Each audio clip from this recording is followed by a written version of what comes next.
Se não mudarmos o nosso modo de viver hoje, quem garante que teremos comida na mesa amanhã?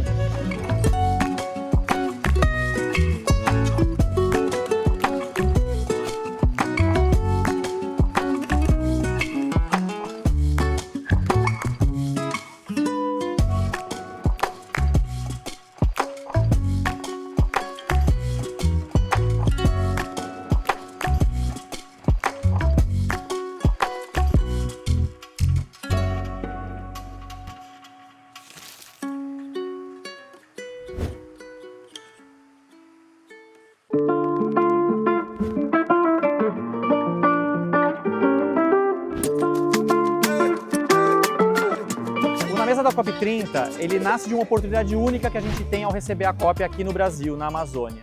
Nas outras COPs, a comida nunca é o forte. Ela é uma comida muito ultraprocessada, sem relação com a cultura local, ou seja, uma comida que não é aliada do debate climático. Então, essa é uma chance que a gente tem de mostrar que comida pode ser uma solução climática e não um problema, ao oferecer uma comida que seja efetivamente aliada do planeta.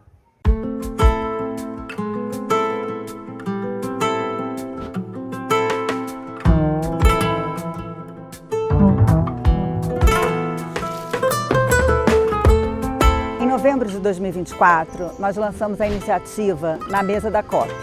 Nós convidamos a sociedade civil organizada e os tomadores de decisão para perguntar que alimentação que nós queremos na COP. Foi um grande evento e, a partir disso, nós ficamos pensando em como que nós vamos engajar a sociedade como um todo com essa pergunta. Que alimentação nós queremos na COP?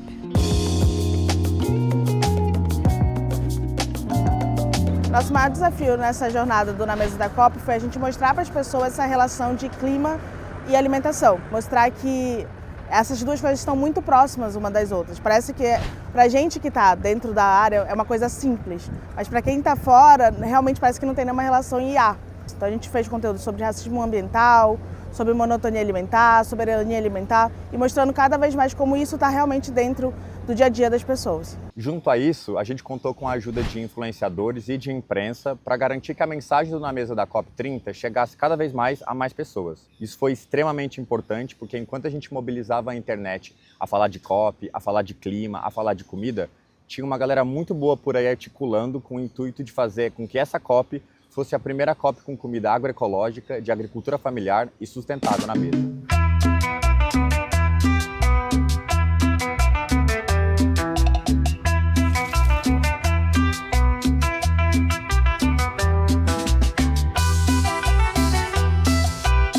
Definitivamente foi um ano de muito debate, muito diálogo e articulação da sociedade civil.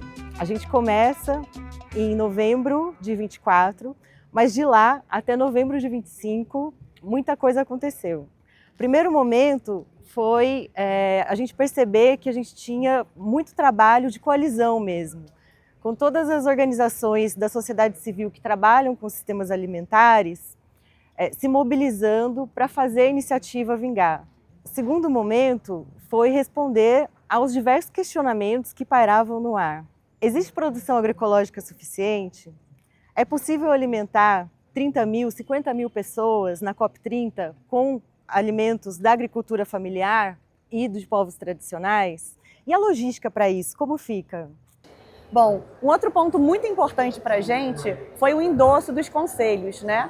É através dos conselhos que a sociedade civil organizada, consegue monitorar, acompanhar e cobrar a implementação das políticas públicas, né? E para a gente não faz sentido a gente estar aqui no Brasil, que é referência internacional de políticas públicas alimentares, como o Programa Nacional de Alimentação Escolar, que é o PNAE, o Programa Nacional de Aquisição de Alimentos, que é o PAA, né? A gente tem a Política Nacional de Agroecologia e Produção Orgânica, são políticas que já estão implementadas, que acontecem de verdade aqui, né? Isso pode ser um exemplo, isso pode ser um grande caso de sucesso para a gente levar isso para outros países. Uma parte, ao mesmo tempo sensível, mas central para que a campanha pudesse acontecer, era a relação com o governo federal. O governo federal é quem, de fato, dá a cara da COP, quem executa a COP. Então a gente tinha, desde o início, uma abertura boa com o Ministério das Relações Exteriores, mas no evento em Brasília deu para estreitar bastante os laços com o Ministério do Desenvolvimento Agrário, Ministério do Desenvolvimento Social, com a Secretaria da Presidência da República. Eles foram parceiros de primeira hora e até o Banco Nacional de Desenvolvimento, né, o BNDES, estava junto com a gente. Quando a gente foi chegando mais próximo da COP, foi ficando mais claro o papel da CECOP, que é a Secretaria Extraordinária da COP, e da OEI, que é a Organização dos Estados Ibero-Americanos. Eles é que, de fato, davam a cara dos contratos e o que poderia ser feito. Então, a gente tinha uma cooperação que ia em dois sentidos. Numa parte, a gente um pouco cobrava, então tinha uma recomendação da sociedade civil de como fazer a COP, mas a gente também indicava parte do caminho, porque a gente fez um mapeamento com mais de 80 associações, especificamente para que eles tivessem clareza de quem poderia fornecer esses alimentos para a COP. E embora a gente cooperasse e conversasse com eles em vários âmbitos, sempre havia uma atenção do nosso lado em relação ao anúncio, né? Então o governo vai se comprometer com isso? Quando que esse anúncio vai chegar? E esse anúncio chegou.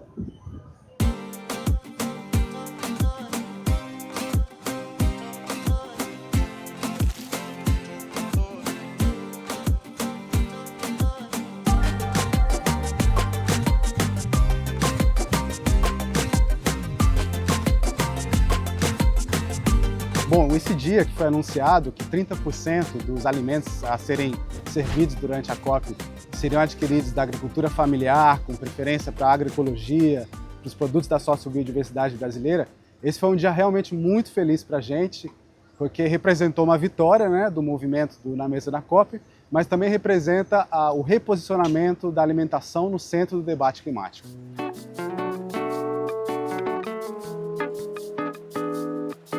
Sempre que a gente pensa, né, em mudanças climáticas, logo vem à mente as questões de transportes, combustíveis fósseis, energia.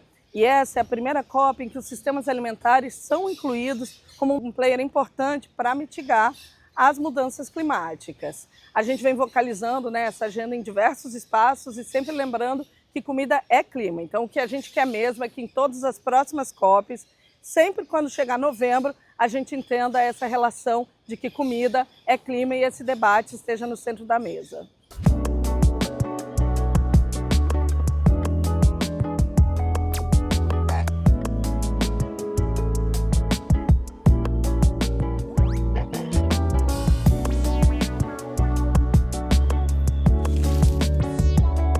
Bom, a gente está aqui na COP30, né, nesse desafio enorme de atender a alimentação da força de trabalho e de outras pessoas que querem se alimentar aqui no restaurante, mas especialmente a força de trabalho, numa perspectiva de atender 120 mil refeições durante 4 semanas, né? E é uma operação muito complexa, mas totalmente factível. A gente está mostrando que é possível pela experiência, organização e rede de relacionamentos com organizações produtivas da agricultura familiar e organizações de assessoria que têm apoiado, né, para que isso seja possível. A gente está com uma equipe de mais de 80 pessoas na operação aqui do restaurante. A gente está com uma previsão de mais de 100 toneladas de alimentos adquiridos, 80% disso vindo da agricultura familiar, uma previsão de 1.200.000 de retorno de renda para as comunidades, com um propósito totalmente alinhado com os propósitos da COP, né, em relação às mudanças climáticas, à conservação, na medida que o que a gente está trazendo são alimentos que, além de ser bom para a gente que consome, eles ajudam a preservar e conservar os modos de vida, os territórios, paisagens, com um impacto positivo e benefício para as funções ecossistêmicas, água, carbono.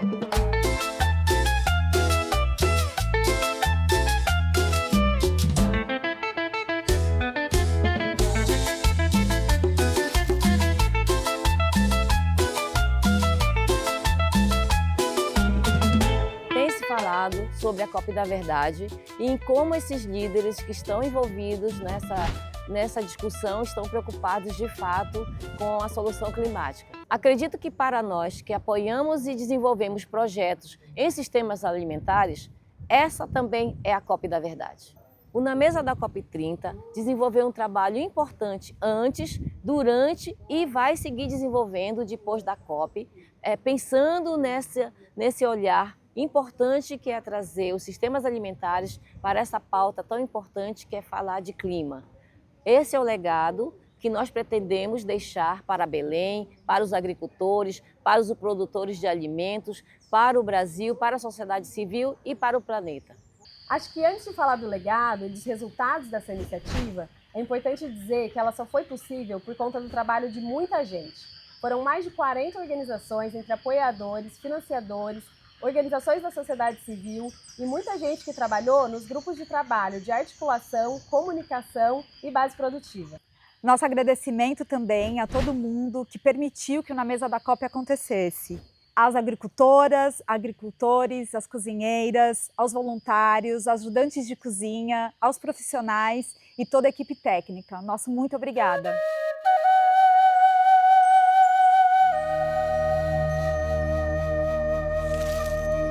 Essa iniciativa ela deixa 3 aprendizados e 3 legados. Primeira coisa é que sim, é possível.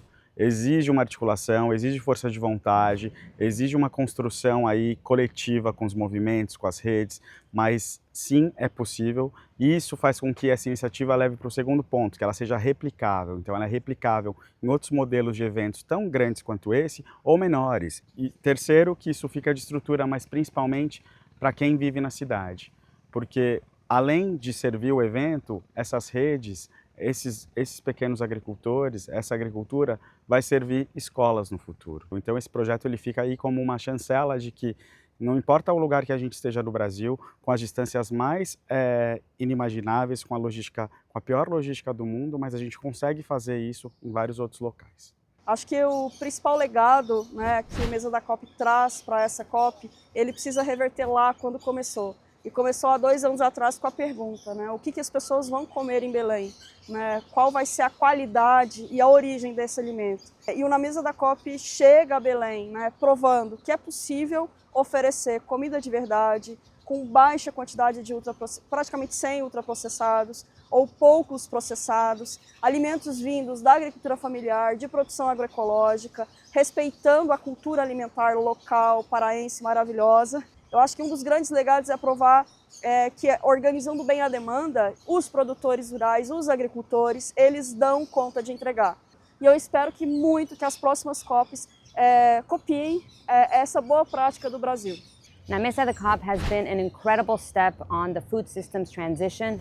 It's an incredible step for Belém and for the Amazon and really for the world, because it shows what can happen when you invest in family farms, in agroecology, socio-bioeconomy, in people and nature. And the legacy should be that no more global fora. There should be no more COPs that don't use the same methodologies to ensure that the food served there is coming from nature, from people, and from those locations. COP in Belém has been transformational. It shows the beauty of Brazil and the potential of collective action.